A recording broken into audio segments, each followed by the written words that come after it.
الرحمن الرحیم نحمده ونصلی علی رسوله الکریم اما بعد۔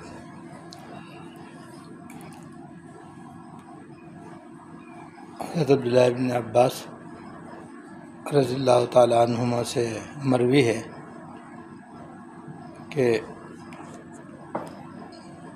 حضور صلی اللہ علیہ وسلم نے فرمایا کہ جو شخص برابر استغفار کرتا رہے اور برابر اللہ تعالیٰ سے اپنے گناہوں کی بخشش مانگنے کا اہتمام رکھے تو اللہ تعالیٰ اس کو ہر مشکل اور تنگی سے نکلنے کا راستہ بتا دیں گے اور عطا فرما دیں گے، اور ہر غم اور ہر فکر و پریشانی دور فرما کر اطمینان و سکون عطا فرما دیں گے۔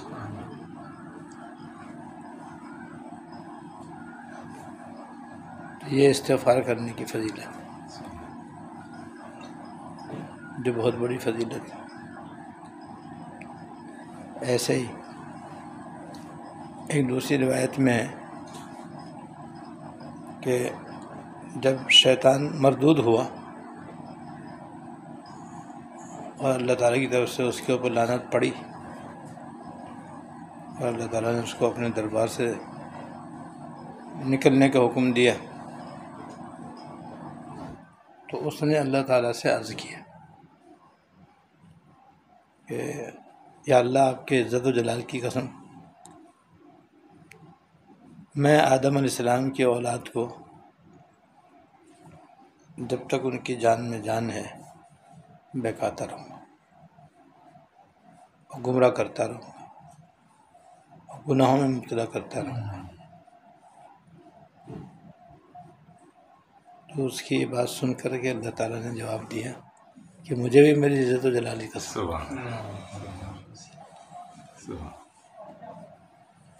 مجھے بھی اپنے عزت و جلال کی قسم، جب تک وہ معافی مانگتے رہے میں ہی بخشتے ہی رہوں۔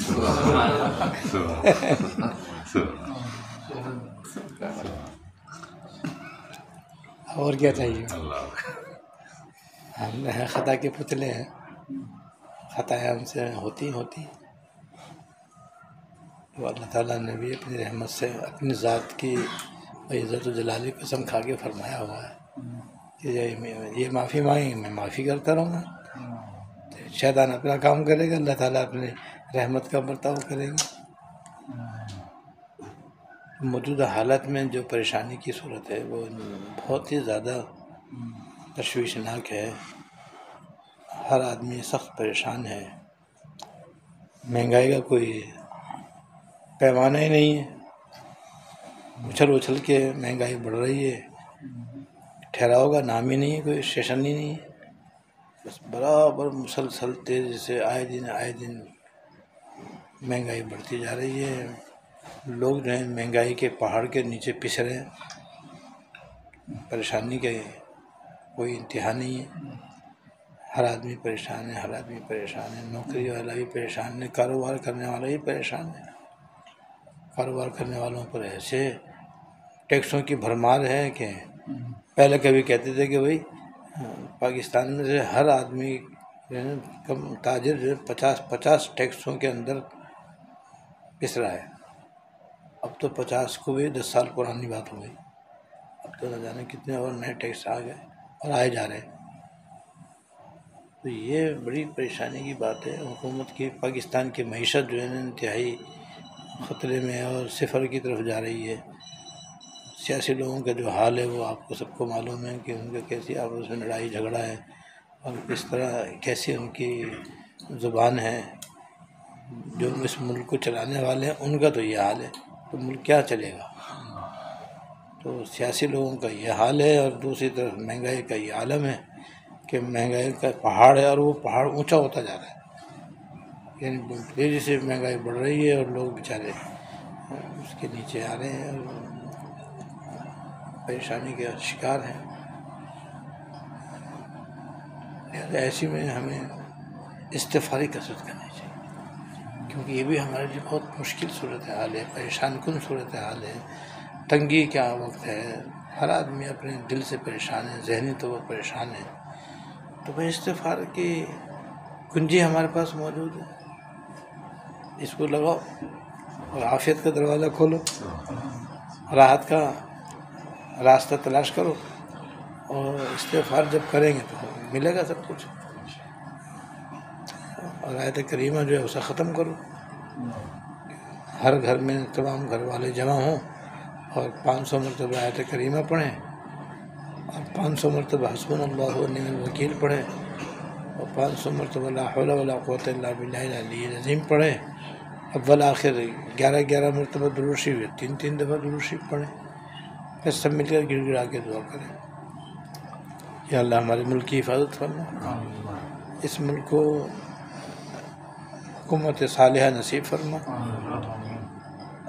ان سیاسی لوگوں کو ہدایت عطا فرما، اور اس ملک سے مہنگائی کو دور فرما، سودی نظام کا خاتمہ فرما، رشوت کا نظام کا خاتمہ فرما، کرپشن کا خاتمہ فرما، اور یا اللہ مہنگائی کو اپنے رحمت سے دور فرما، اور ہم کو ہماری اولاد و نسل کو دنیا اور آخرت میں عافیت عطا فرما.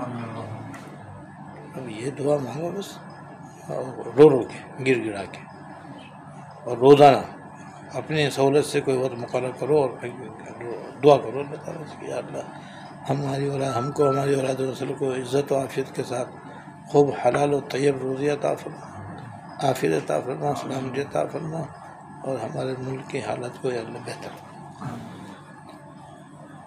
انشاءاللہ استغفار دافع بلا ہے، دافع بلا ہے. ایک حدیث میں ہے کہ اللہ حضور نے فرمایا اللہ تعالیٰ نے مجھ پر 2 امان نازل فرمائی ہیں عذاب سے بچنے کے لیے. عذاب سے بچنے کے لیے حضور فرماتے ہیں اللہ تعالیٰ نے مجھے 2 امانیں عطا فرمائی ہیں. ایک تو میں خود عذاب سے بچنے کے لیے اپنی امت کے حق میں امان ہوں، کہ اللہ تعالیٰ نے قرآن شریف میں فرما دیا ہے کہ جب تک آپ ان لوگوں میں موجود ہیں ہمارا عذاب نہیں آئے گا. جبکہ کافروں نے عذاب طلب بھی کیا تھا، اور کیا انہوں نے کیا، اگر آپ جو کچھ دین لے کر کے آئیں اگر یہ حق ہے تو یا اللہ ہم پر عذاب نازل فرما.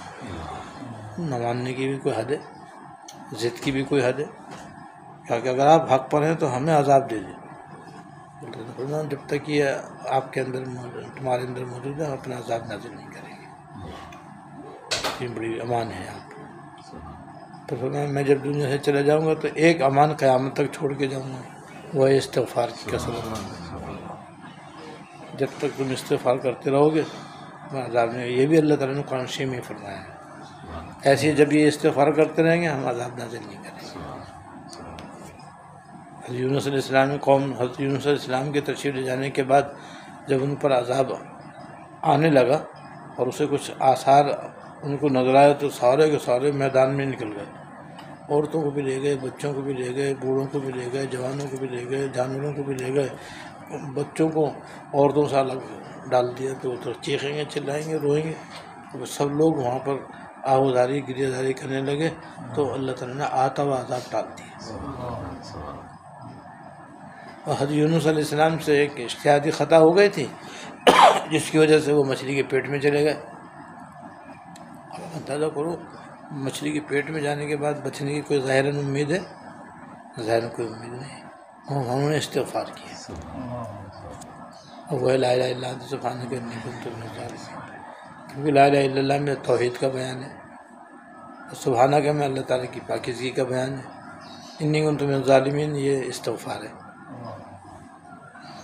وہیں اللہ تعالیٰ نے ان کے استغفار کو قبول فرمایا اور پھر مچھلی نے آپ کو کنارے پہ آگے اگل دیا. وہاں لوکی کا ایک درخت لگا ہوا تھا، اس کی بیل چل رہی تھی، اس کے بڑے بڑے پتے ہوتے ہیں، ان سے ان کا جسم چھپ گیا، آرام میں آ گیا.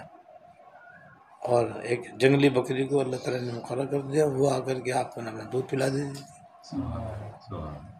تھی. تو جو مچھلی کے پیٹ میں رہنے سے سارے جسم کے بال ختم ہو گئے تھے، جسم بالکل پتلا کمزور ہو گیا تھا، تو بکری کا دودھ پی کے وہ ساری کمزوری دور ہو گئی، لوکی کھانے سے جسم میں توانائی اور طاقت آ گئی۔ لو صاحب مچھلی کے پیٹ میں جانے کے بعد ظاہراً بچنے کی امید نہیں تھی، 100% وہ باہر آ گیا اور اللہ اس تکلیف سے اللہ تعالیٰ نے ان کو نجات دے دی۔ اتنی موٹی موٹی مثالیں موجود ہیں، واقعات موجود ہیں، تو پھر اب کیا شبہ ہے، ہماری موجودہ حالت تو کچھ بھی نہیں ہے، مچھلی کے پیٹ کے مقابلے میں کچھ بھی نہیں ہے۔ اور ہاں یہ ہے کہ ہماری بدعمالیوں کی وجہ سے ہم سخت وبال میں آئے ہوئے ہیں، سخت مصیبت میں گرفتار ہیں، سخت پریشانی سے دوچار ہیں، یہ بات ضروری ہے۔